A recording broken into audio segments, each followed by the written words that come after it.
تو جن کے ہمارے سے بھی زیادہ ٹیرف ہیں، تو ہم چین سے کہہ سکتے ہیں، دعا کی دنیا سے بھی کہہ سکتے ہیں کہ ہماری طرف غور فرمائیں. یہ آپ کی جو سپلائی چین ہے، آپ کو جو سستی لیبر چاہیے، ہمارے یہاں بے تحاشا بے روزگاری ہے. 11% جو ہے ہمارے یہاں بے روزگاری ہے.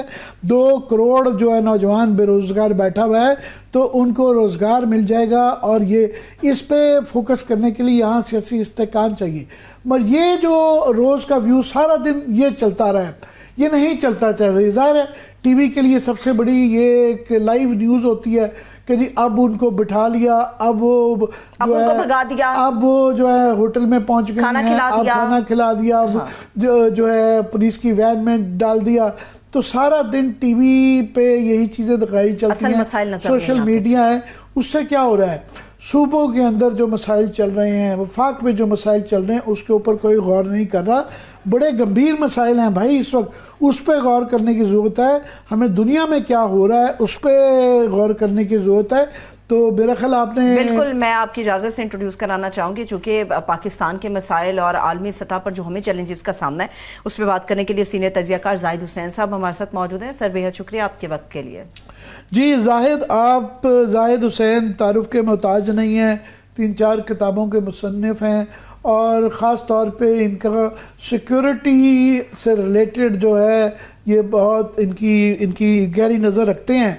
زاہد، آپ بہتر سمجھتے ہیں کہ اس وقت دنیا میں کیا چل رہا ہے. ٹریڈ وار چل رہی ہے، ایران اور امریکہ کی انڈائریکٹلی عمان کی بات اب بتایا جا رہا ہے کہ اٹلی کے اندر نیکسٹ سیشن ہوگا. مگر بہرحال جنگ کے خطرات منڈلا رہے ہیں، ابھی تک اس کے اندر سے کوئی حل نہیں نکلا.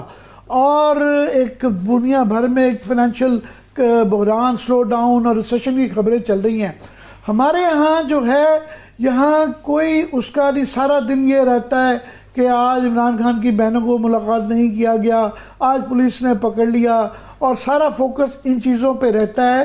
تو یہ جو ڈسکنیکٹ ہے، اور دونوں طرف سے جو رویے ہارش ہو رہے ہیں کہ ایک طرف سے حکومت کا رویہ دن بہ دن ہارڈنڈ ہوتا جا رہا ہے، اور دوسری طرف سے ظاہر ہے وہ بھی کہہ رہے ہیں جی ہم بھی سڑکوں پہ آ رہے ہیں، کوئی 20 تاریخ کی دے رہے ہیں جلوس نکالنے کی، یا 30 تاریخ کی دے دیں گے. تو یہ معاملات ڈسکنیکٹ کیوں ہیں اور معاملات کدھر جا رہے ہیں؟ دیکھیے عامر، یہ مطلب ہاں جو صورتحال ہمیں یہاں نظر آتی ہے بہت ہی افسوسناک ہے. لیکن آپ نے کہا کہ ہارڈ ہوتے جا رہی ہے، تو شاید اس کا جو آپ سنتے آئے کہ ہم بنانے جا رہے ہیں، تو شاید اسی کا شاخسانہ ہے کہ جو کچھ آج کل ہو رہا ہے کا مطلب لوگ یہی لیتے ہیں کہ زیادہ سختی کی جائے اور جس طرح بھی ہو. اب مسئلہ یہ کہ معمولی سی چیز تھی کہ اگر ملاقات کا دن مقرر تھا عمران خان سے، تو ان کی ملاقات تو ہو جانی چاہیے تھی نارمل طریقے سے. مطلب اگر یہ ایک عدلیہ نے اسلام آباد ہائی کورٹ نے بھی ان کو اجازت دی تھی کہ وہ ملاقات کر سکتے ہیں. تو اب یہ ساری چیزیں جو ہیں اگر ایک دائرہ کار میں رہ کے ہوتی ہیں، ملاقات بھی ہو جاتی، تو میرے خیال اتنی زیادہ یہ چیزیں نہیں ہوتی جو کہ ہمیں نظر آتی ہیں کہ اٹھا کے اس کو جو ہے چکری میں بھیج دیا. مطلب یہ طریقہ کار جو ہے سمجھ میں نہیں آتی ہے. اب مسئلہ یہ آتا ہے، یہ آپ کی بات بالکل صحیح ہے کہ دنیا میں جو کچھ ہو رہا ہے یا ہمارے ارد گرد بھی جو کچھ ہو رہا ہے، جو تبدیلیاں آ رہی ہیں جیو پالیٹکس میں، شاید ہمیں اس کا ادراک نہیں. ادراک ہے بھی تو مطلب یہ کہ ہم نے اس پہ آنکھیں بند کی رکھی ہیں، اور ایسا معلوم ہوتا ہے کہ ہم کسی اور دنیا میں رہ رہے ہیں. بات بالکل صحیح ہے کہ اس وقت جو کچھ بھی ٹرمپ کی پالیسی ہے اس کا اثر جو ہے دنیا بھر میں پڑے گا. اس کے یقینی طور پہ جو بھی اس کا فال آؤٹ افیکٹ ہوتا ہے وہ تو صرف یہ نہیں ہے کہ ان ممالک پہ ہوگا جو کہ براہ راست زیادہ جو ہے اس پہ اثر ہوگا جن کے، لیکن ایسے ممالک بھی جو کہ ہمارے ہیں، جیسے آپ نے ذکر کیا ٹیرف وار چل رہی ہے چائنا اور امریکہ کے درمیان، اور زیادہ کشیدگی جو بڑھے گی، اور اس کا یقینی طور پہ ہم پہ بھی بہت اثر اس لیے پڑے گا. بہرحال یہ سارے گمبھیر مسائل ہیں. صرف امید کی جا سکتی ہے کہ ذرا اگر غور کر لے اختیار والے لوگ اور حکومت کہ اس وقت ملک کے معاملات جو ہیں یہاں پہ نرمی کی ضرورت ہے. سختی سے معاملات پہلے بھی نہیں نپٹے، اس دفعہ بھی نہیں نپٹیں گے. بہت بہت شکریہ زاہد حسین ہمارے لیے وقت نکالنے کا، آپ ہمیشہ وقت نکالتے ہیں. بہت شکریہ. زاہد حسین صاحب ہمارے ساتھ موجود تھے. ایک بریک لے لیتے ہیں، بریک سے واپس آئیں گے تو ہمارے ساتھ ماہر قانون فیصل چودھری صاحب موجود ہوں گے، اور پاکستان تحریک انصاف کی سیاست کے اوپر اور عدالتی معاملات کے اوپر ہمارے ساتھ موجود رہیں گے. اسٹے ود اس.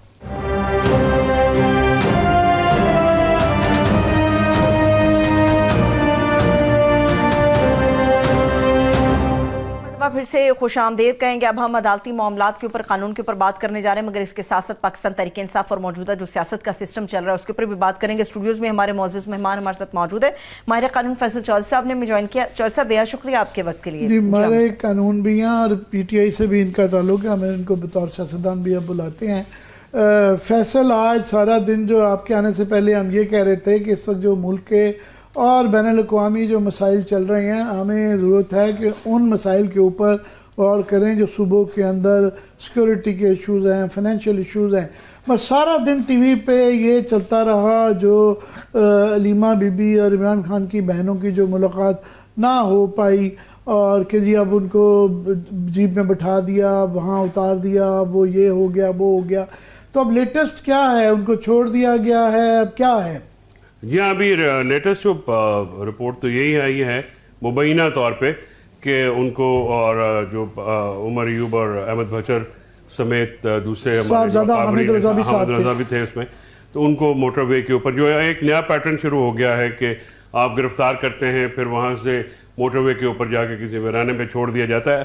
عامر صاحب, یہ حکومت جو ہے اس نے نہ تو کوئی سیاسی اقدار چھوڑی ہے, نہ کوئی اخلاقیات چھوڑی ہے, نہ آئین کی پابند ہے, نہ قانون کی پابند ہے, نہ عدالتی احکامات کی پابند ہے, اور ایسا محسوس ہوتا ہے کہ جنگل بن گیا ہے یہ ملک. آج 1 مہینہ ہو گیا ہے بہنوں کی ملاقات کنسنٹ دینے کے باوجود عدالت میں اپنے ہاتھ بھی کاٹ کے دے دیے پی ٹی آئی نے, لیکن پھر بھی ہمارا جو ملاقاتیں نہیں ہو سکیں. میں ابھی آپ سے پہلے ایک شو میں تھا تو میں وہاں پہ مجھے سینیٹر عفنان اللہ نے کہا جی کہ وہ خان صاحب کا نیریٹو باہر آ جاتا ہے, آرٹیکل باہر آ جاتا ہے, اس لیے جو ملاقاتیں روکی گئی ہیں. گزارش یہ ہے کہ عمران خان صاحب کا نیریٹو انہوں نے پورا مہینہ روکا رکھا.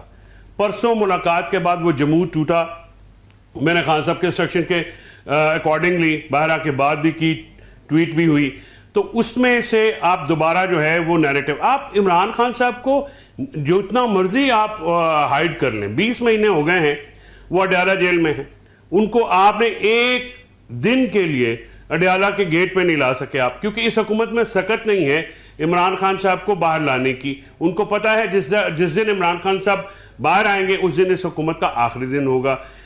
میں نے اوپن ٹرائل کی درخواست فائل کی ہوئی ہے, جس کی وجہ سے یہ جو ٹرائلز ہیں وہ لیٹ کیے جا رہے ہیں.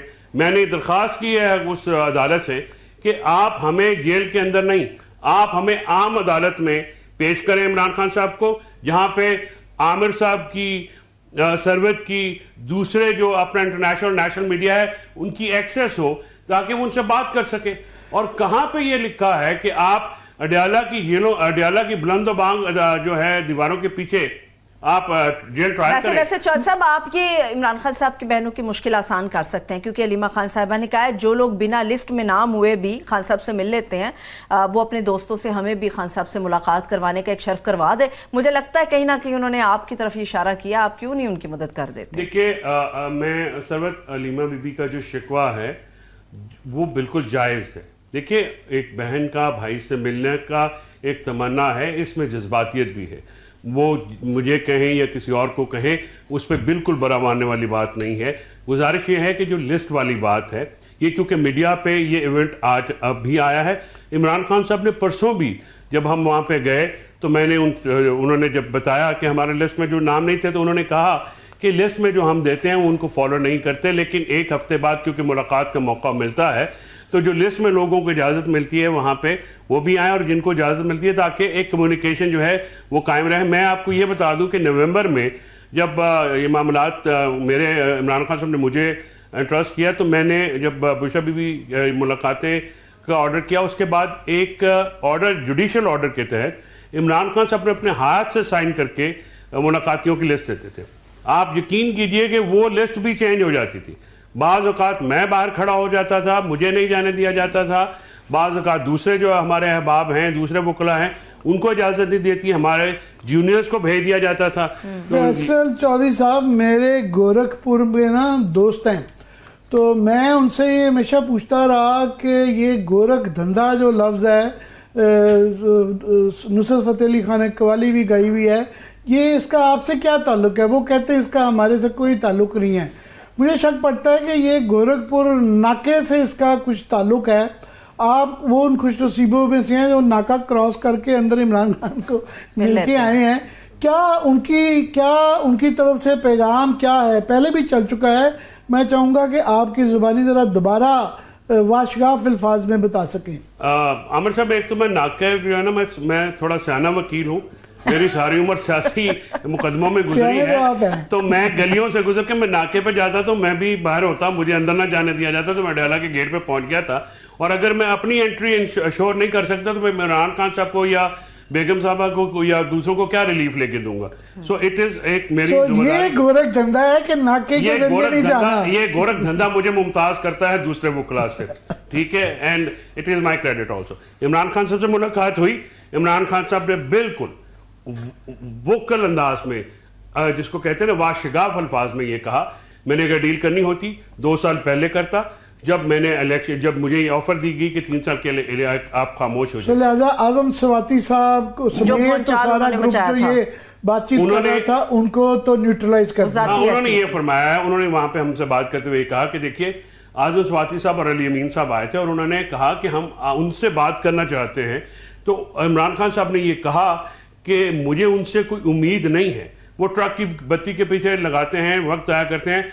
میرے مقدمات یا بشا بی بی کے مقدمات یا آزادی سے متعلق کوئی بات نہیں کرنی. اگر پاکستان کے لیے کوئی بات کرنی ہے تو آپ بات کر لیں, لیکن اس کی مجھے امید نہیں ہے کہ کوئی بات آگے بڑھ سکے گی آپ کی. تو انہوں نے کہا کہ اپنے تئیں پہ انہوں نے کہا جی کہ ہم بات کر لیں, تو میں نے کہا کر لیجئے. اس کے بعد انہوں نے منرل اینڈ مائن جو مائنز بل ہے اس پہ انہوں نے کہا کہ علی امین صاحب کے ساتھ جو سینئر قیادت ہے کے پی کی, وہ پارٹی کی, وہ آئے اور مجھے اس پہ بریف کرے. اور اس کے ساتھ ساتھ انہوں نے کہا کہ 7 مہینوں میں, اور یہ فیکٹ ہے سر, کہ جو سیاسی لوگوں کی ملاقات ہے وہ صرف ایک بار میں انشور کرا سکا, وہ بھی بڑی ٹیکٹفلی میں نے, جو ہمارا ایک جی ایچ کیو کیس حملہ کیس ہے اس میں بہت سارے لوگ جاتے ہیں, تو ایک ہی دفعہ میں ان میں شامل کر کے لے گیا تھا 6-7 بندوں کو, عالیہ حمزہ, جنید, عاطف خان, شاہ فرمان, حافظ پرت اور احمد بچے صاحب کو. لیکن وہ گمکری جو ہے ایک دفعہ چل سکتی ہے, مزید میں نہیں چلا سکا میری کوشش کے باوجود.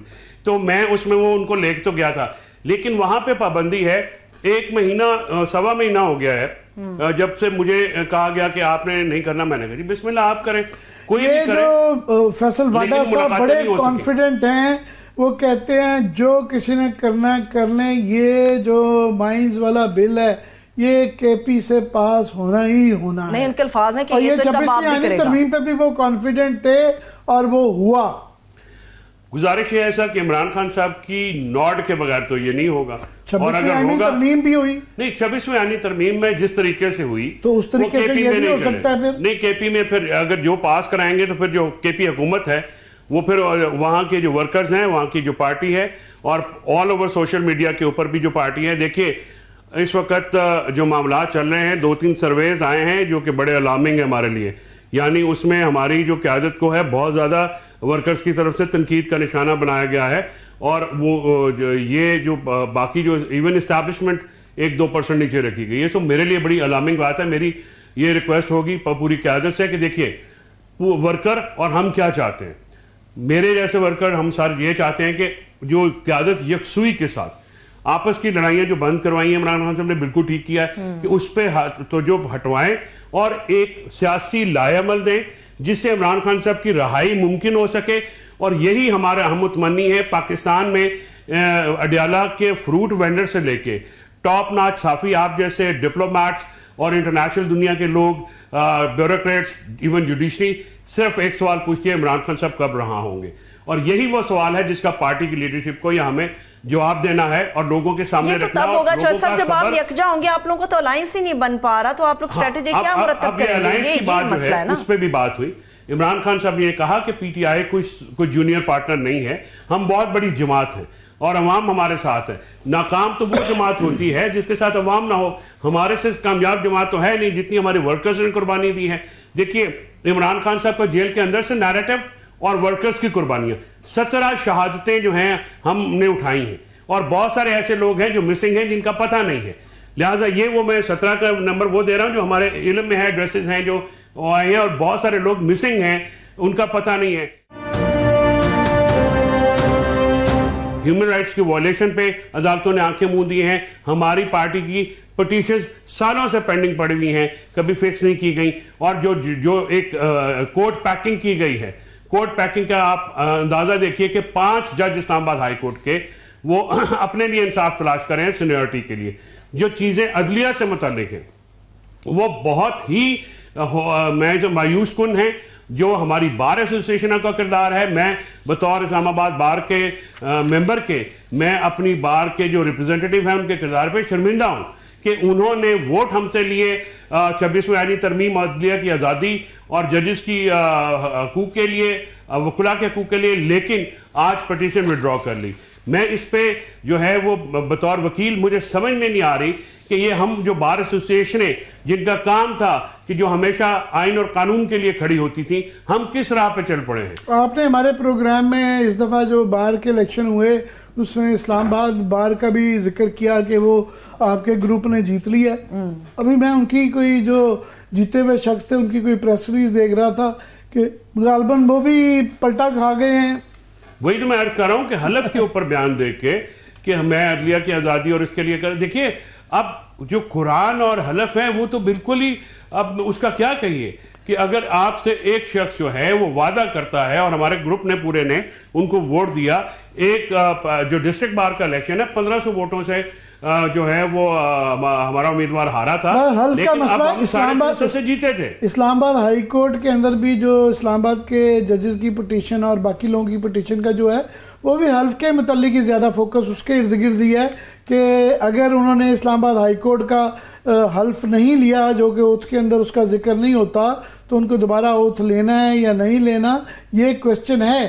پر میں دوبارہ چین کی طرف جانا چاہوں گا کہ چین جو ہے وہ جبر کا نظام ضرور ہے, مگر وہاں پہ ایک میریٹوکریسی ہے, میرٹ پہ کام ہوتے ہیں, جس کی وجہ نے انہوں نے دنیا میں مثال قائم کی ہے پاورٹی ختم کرنے کی اور ترقی لینے کی. تو یہاں نظام تو اس جیسا لانے میں دلچسپی ظاہر کی جا رہی ہے, مگر وہ نہ ترقی نظر آ رہی ہے نہ وہ میرٹ نظر آ رہا ہے. ہم سب بات یہ ہے کہ جو نظام ہے اس پہ بحث ہو سکتی ہے, میری رائے آپ سے مختلف ہو سکتی ہے, آپ کی رائے اس کے حق میں ہے. میں نہیں سمجھتا کہ پاکستان جیسا ڈائیورسفائی جو ملک ہے اس میں اس قسم کا نظام چل سکتا ہے, کیونکہ وہ اس میں جو کمیونزم نظام ایک بہت عرصے سے چل رہا ہے. چاہے چین کی پوری آبادی ایک ہی زبان بولتی ہے, ایک ہی میجورٹی, میسیولی میجورٹی ریلیجنز بھی ان کے ایک ہیں. ہمارے یہاں پہ ڈائیورسفیکیشن بہت زیادہ ہے. ہمارے یہاں پہ مختلف قسم کی لوگ کلچر سے تعلق رکھتے ہیں, ہر 50 میل کے بعد زبان کا لہجہ بدلتا ہے. میں بھی آپ سے شاید میں تجزیہ کہہ رہا ہوں, مگر میں ہمیشہ جب ججز رات جاتے تھے تعلیم و تربیت کے لیے یا لیکچر دینے کے لیے تو سنا تھا کہ جناب مدر آف پارلیمنٹ جو ہے وہ برطانیہ جاتے تھے, امریکہ ڈیموکریسیز میں جاتے تھے. اب یہ چین اور کل کو کہیں نارتھ کوریا جا رہے ہیں وہ جو ہے ججز رات, تو میں اس کی لاجک سمجھنا چاہتا ہوں. دیکھیے بات یہ ہے کہ اس کی لاجک تو خیر وہ سپریم کورٹ کی دے سکتے ہیں, مجھے تو سمجھ میں نہیں آئی. ہاں اگلے ہفتے یہ میں بتا سکتا ہوں کہ ہمارے کیسز لگے ہوئے تھے. اب میں ایک اور بات آپ کے توسط سے, جو انتہائی خطرناک بات یہ ہے, میں نے یہ باور کرایا ہے چیف جسٹس صاحب کو کہ 9 مئی کے کیسز ہمارے لگے ہوئے تھے. میں نے کہا سر دیکھیے ایک ہی کرائٹیریا ہے کہ جس نے پارٹی چھوڑ دی ہے اس کے اوپر ثبوت ہونے کے باوجود کوئی کیس نہیں ہے. جس نے پارٹی نہیں چھوڑی ہے وہ 35-40 سال اس مقدمے بھگت رہے ہیں, اور یہ ایک کرائٹیریا پروسیکیوشن نے رکھا ہوا ہے. آپ 4 مہینے کی ڈائریکشن دے رہے ہیں, مجھے آپ کی نیت پہ بالکل شک نہیں. آپ چاہتے ہیں کہ لوگوں کو 2-2 سال سے اندر رکھا ہے کہ کنکلوڈ کریں, لیکن نیچے نہ کوئی ضابطے کی پرواہ کی جا رہی ہے, نہ کسی قانون کی پرواہ کی جا رہی ہے. آپ یقین مانیے گا کہ گواہان جو ہیں تیزی سے نپٹائے جا رہے ہیں. اب تک چارج شیٹ کیا ہے وہی پتہ نہیں ہے. ابھی تک 9 مئی کے کیسز میں جتنی پولیٹیسائز یہ کیس ہے پاکستان کی ہسٹری میں نے کبھی زندگی میں کوئی چیز نہیں دیکھی. سپریم کورٹ سے جو 4 مہینے کی ڈائریکشن میں ٹرائل کنکلوڈ کرنے کا ہے, جس کے عمران خان صاحب ڈائریکٹ جو ہیں وہ اس کے افیکٹی ہیں, اس پہ مجھے بڑی فکر ہے کہ ہمارے ورکرز, ہمارے وہ لیڈران جو کہ عمران خان صاحب بھی ہیں اور لاہور میں مقید جو ہمارے لیڈران ہیں اور جو باہر ہیں, یہ جو 4 مہینے کی ڈائریکشن ہے نیچے ATC کورٹ جو ہیں اس کو مسکنسٹرو کریں گی, اور اس میں ہمارے ایویڈنس لا یہ تو بالکل ہی آپ اڑا کے رکھ دیا گیا ہے. تو ہمارے سزاؤں کے لیے ایک راستہ انشور کیا جا رہا ہے. تو میں نے سپریم کورٹ سے باہر, اور یہ بابر اعوان صاحب نے بھی, لطیف کھوسر صاحب نے بھی بات آج انہوں نے کی, بابر اعوان صاحب نے 2 دن پہلے کی, کہ دیکھیے اگر اور سر قمر واشوانی اور سرگودا 400 کلومیٹر کا فاصلہ ہے. 400 کلومیٹر میں ڈیلی کی بنیاد پہ کیس چلایا جا رہا ہے. لوگ 200 کے قریب 250 کے قریب ہمارے کارکنان غریب لوگ وہ آتے ہیں اور واپس جاتے ہیں. اتنا ظلم ہے. لیکن یہ سپریم کورٹ میں بطور سپریم کورٹ کا میں کافی سینئر وکیل ہوں, میں 22 سال ہو گئے مجھے پریکٹس کرتے ہوئے. عامر صاحب, میں نے اتنی کنفیوژن, اتنی ہوپ لیسنس میں نے زندگی میں نہیں دیکھی جو اس وقت وکلا میں ہے, اور یہ ڈباکل ہو چکا ہے پورے نظام. مجھے 36-37 سال صحافت کرتے ہو گئے ہیں تو میں نے بھی نہیں دیکھی. ہم بالکل اس طرح سے ایک ایسے نظام. بہت بہت شکریہ چودھری فیصل صاحب, تھینک یو سو مچ آپ کے وقت کے لیے. بالکل اس کے اوپر مزید بھی ہم بات کرتے رہیں گے, مزید ان کو تکلیف ضرور دیں گے. لیکن ابھی جاتے جاتے عامر صاحب, جو ایک تشویشناک خبر ہے میں چاہ رہی تھی کہ وہ شیئر کر لی جائے, کیونکہ اس وقت بہت سارے ایسے عازمین ہیں جن کو انتظار ہے کہ وہ حج پہ روانہ ہوں گے, لیکن جو ہمارے سامنے خبر ہے اس میں 67,000 حاجیوں کے حوالے سے تشویشناک خبر ہے کہ وہ شاید نہ حج مکمل کر سکیں گے. جی, یہ حج جو ہے ایک بڑی روحانی چیز ہوتی ہے, اور زیادہ تر جو لوگ جاتے ہیں وہ کیونکہ حج فرض ہے زندگی میں, اگر آپ کے پاس وسائل ہوں تو صاحب استطاعت تو زندگی میں ایک دفعہ فرض ہے, واجب ہے. تو لوگ جو ہیں زیادہ تر لوگ وہ ساری عمر اپنی ان کی زندگی کی خواہش ہوتی ہے, جوڑتے رہتے ہیں پیسے, اور جوانی سے بڑھاپے پہ پہنچ جاتے ہیں. بڑھاپے میں اکثر لوگوں کو موقع ملتا ہے, پونجی لگا دیتے ہیں. تو یہ اتنی تکلیف دہ خبر ہے کہ 67,000 حاجیوں کو اس وقت خطرہ ہے کہ وہ شاید پیسے دینے کے باوجود زیادہ تر لوگ حج نہیں کر سکیں گے. اور یہ ٹوٹلی ٹور آپریٹرز جو ہے نا, میں اب معافی ہی کہوں گا کہ اپنی نااہلی اور لالچ کی وجہ سے انہوں نے یہ بے یقینی کی سزا کر دی ہے. اور یہ باور کرا دیا جائے, اس میں منسٹری کا کوئی عمل دخل نہیں ہے, وہ اپنا کام مکمل کر چکے ہیں, اور صرف جو سراسر قصور ہے وہ نجی ٹور آپریٹرز کا ہی ہے, ان کی غفلت کی وجہ سے یہ سب کچھ ہو رہا ہے. غالباً آپ میری اس میں اضافہ کر دیجئے گا. جو مجھے سمجھ آئی ہے کہ انہوں نے ڈیڈ لائن دی تھی کہ آپ 14 فروری تک جو ہے وہاں پہ, کیونکہ محدود جگہ ہوتی ہے تو منا میں خاص طور پہ زونز ہوتے ہیں, تو ان کے پاس گنجائش نہیں رہتی. اس ڈیڈ لائن کو گورنمنٹ نے اپنا کوٹا پورا کر لیا, مگر جو پرائیویٹ ٹور آپریٹرز تھے انہوں نے لوگوں سے پیسے لینے کے باوجود ان ڈیڈ لائن کو مس کر دیا. آپ سعودی حکومت بھی, ان کے سفیر بھی ہاتھ کھڑے کر چکے ہیں, ہمارے سفیر بھی اور وزارت بھی کہہ رہی ہے, کوشش ضرور کر رہے ہیں, غالباً پرائم منسٹر نے بھی ٹیک اپ کیا ہے, مگر وہ کہتے ہیں وہاں جگہ ہی نہیں رہی اور امید ہی نہیں رہ گئی, اور 67,000 لوگ جو ہیں وہ شاید حج نہ کر پائیں. باقی تفصیلات اگر آپ اس میں ایڈ کرتے ہیں. عامر صاحب تفصیلات تو ڈیفینیٹلی شیئر کریں گے, لیکن یہ یاد رکھنا چاہیے کہ یہ جو 67,000 عازمین حج ہیں یہ انہوں نے ساری زندگی انتظار کیا ہے, اور اس سال اگر ان کا نمبر آیا ہے, اگلے سال آئے یا نہ آئے یہ بھی ان کی قسمت کی بات ہے. اور یہ بتایا جا رہا ہے کہ جو وزارت مذہبی امور کا ویب پورٹل ہے اس کے اوپر صرف 27,000 عازمین حج جو ہیں ان کا اندراج کر دیا گیا ہے, اور یہ بتایا جا رہا ہے جو کچھ بھی ہوا ہے یہ سراسر جو ٹور آپریٹرز ہیں جن کا تعلق پرائیویٹ ہے, نجی ٹور آپریٹرز ہیں, صرف ان کی وجہ سے ہوا ہے. 1/3 لوگ حج کر سکیں گے, 2/3, میرے پاس 67,000 کا فگر ہے, 67,000 عازمین کا. وہ کہہ رہے ہیں ریکارڈ ہی غائب ہے, اور نجی ٹور آپریٹرز کی جانب سے سعودیز کو ادائیگیاں نہ ہونے کے الزامات ہیں. اور جو ہے پاکستانی سفیر نے بھی, انہوں نے بھی کہا جی اب توسیع تقریباً ناممکن ہے. یہ جو ڈیڈ لائن تھی, بکنگ کی ڈیڈ لائن تھی, اس کو کراس کر دیا, اور جو انہوں نے ادائیگیاں کرنی تھی نجی ٹور آپریٹرز نے, یہ ان میں بھی غفلت کرتے رہے, وہ ادائیگیاں نہیں کی. اور اب جو سعودی پورٹل ہے اس کی جو بندش ہے اور ناکافی فنڈنگ ہے اس کی وجہ سے بتا رہے ہیں کہ صورتحال بہت زیادہ گھمبیر ہے, بگڑ چکی ہے. اب ایسا لگتا ہے کہ شاید ان کے لیے ممکن نہیں ہو سکے گا. اور ہمارا اب نہ جانے کی وجہ سے بھارت کو یہ اضافی 10,000 کا کوٹا مل گیا ہے. خیر وہ بھی مسلمان ہیں, ان بیچاروں کی ہمارے سے بھی زیادہ مشکلات ہیں, لیکن ہم دعا کا موقع ملے گا. 67,000 لوگوں کا میں سوچتا ہوں کہ جو بیچارے اپنی ساری عمر پیسے جوڑ کے امید لگا کے بیٹھے ہوئے ہیں, اور پتہ نہیں وہ ہمارے یہاں جو مبارکباد دی جاتی ہے کہ جی ہم حج پہ جا رہے ہیں, دعاؤں کے ساتھ رخصت کیا جاتا ہے, ان بیچاروں کا دل ٹوٹے گا, اور شاید دوبارہ آگے موقع بھی نہیں ملے گا, اور پتہ نہیں یہ پیسے دیے ہوئے ہیں کتنے اس میں سے واپس ملتے ہیں اور کب تک نہیں ملتے ہیں. ختم ہو گیا میرے پاس عامر صاحب, لیکن جاتے جاتے ہم دعا بھی کریں گے اور گورنمنٹ آف پاکستان کے سامنے یہ ریکویسٹ بھی رکھیں گے کہ لازمی طور پہ یہ جو عازمین حج ہیں ان کے لیے جو بھی بن پڑتا ہے اس کو لازمی کیجیے. بہت شکریہ عامر صاحب, تھینک سو مچ. دیکھنے والوں کا شکریہ, اجازت دیجیے, اپنا خیال رکھیے, خدا حافظ.